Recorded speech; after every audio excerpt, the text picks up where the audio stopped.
And Olympus is gone. Here are some of my memories.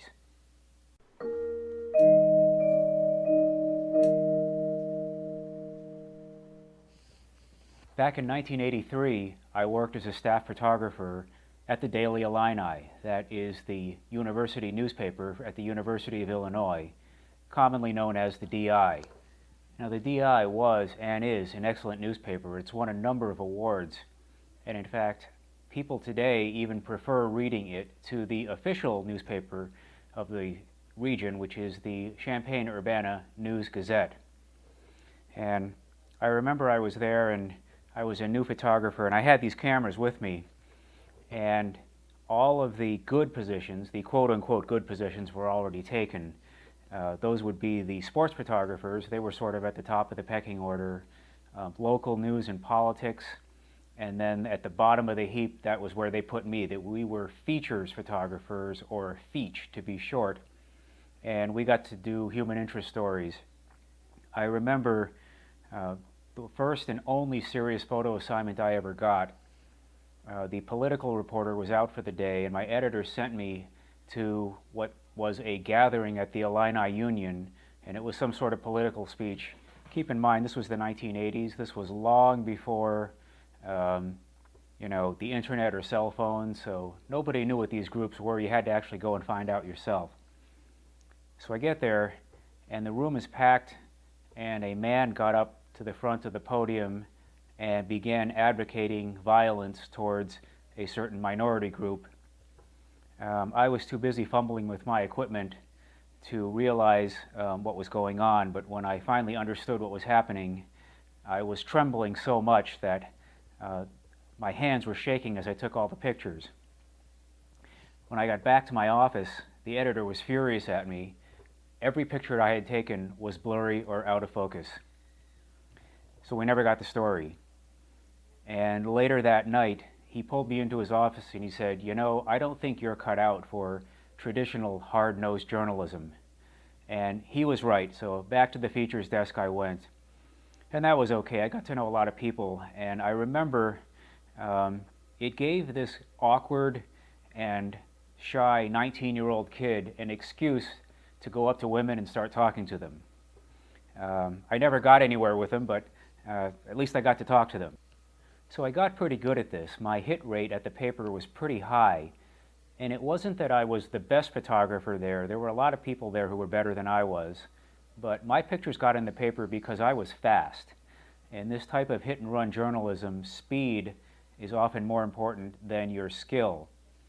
Now, I was taught proper technique with cameras and in the darkroom at my high school in Massachusetts.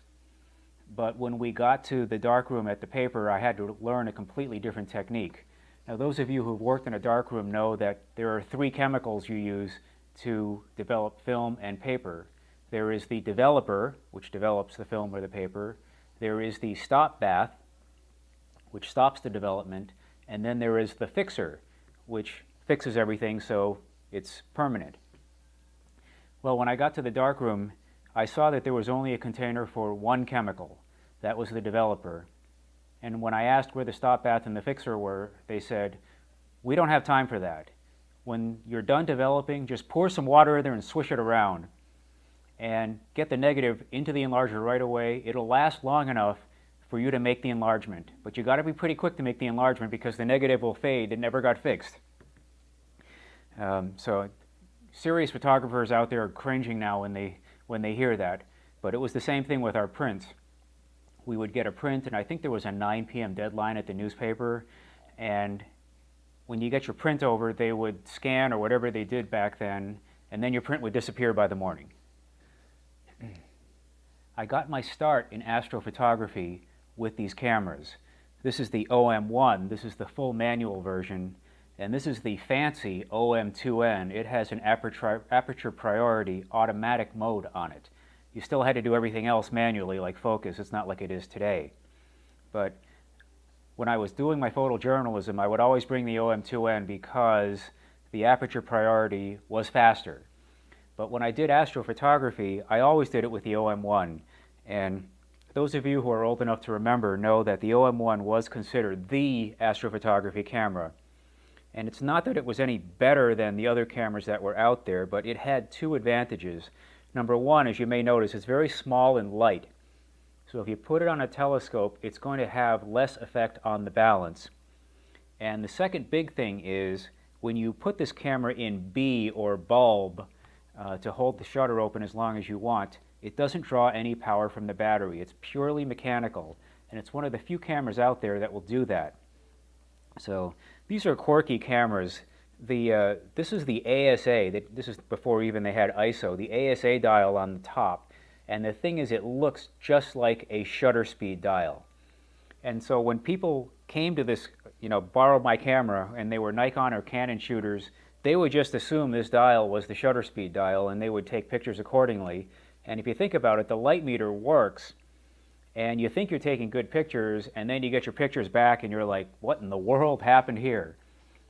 So it's a nice trick you can play on your fellow photographers. But there is a very nice observatory on the University of Illinois campus, and it houses a 12-inch f/15 Warner and Swayze refractor.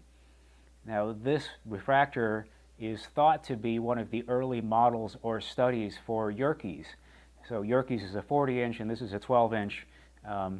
But it does kind of have a Yerkes-like quality when you see it. And I spent many, many nights in that observatory, trying to focus on a star at f/15 on a piece of ground glass and missing half the time. So the black and white photos I would develop at the newspaper, and I later learned that people did keep a jug of very dilute stop bath at the darkroom, so I could, in fact, stop the development because the development is fairly critical with astrophotography.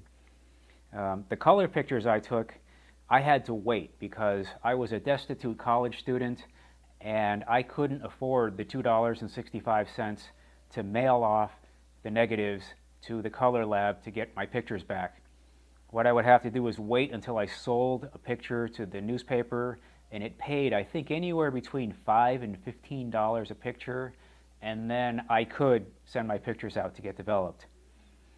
So many memories with this camera, in the cold, in the dark, trying to take a picture of Hallies Comet in 1986 and failing with it because the comet wasn't very good.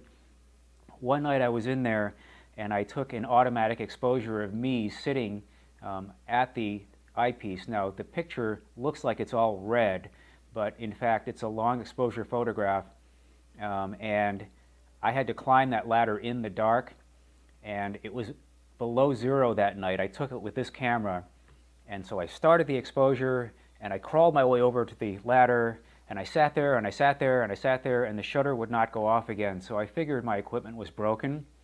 So I climbed down off the ladder and I came over to inspect the camera, and then the automatic exposure went off again. So if you look closely, you'll see that it looks like there's a ghost image of me sitting at the telescope. And of course, this was before digital photography, so I had to wait until I got paid by the paper, until I sent my negatives off, and then another week or two before the pictures got back, only to realize that the exposure was all wrong. So we've come a long way since that time. I also remember one night I was in there alone, and one of the things that they would teach you for protocol at the University of Illinois is if you get into the observatory, the first thing you need to do is lock the doors behind you. This is especially important in the middle of the night on a college campus because you don't want drunk college kids coming in on you in the middle of the night, you having to deal with that. So I was in there and I was working, and I heard footsteps in the ground floor below me.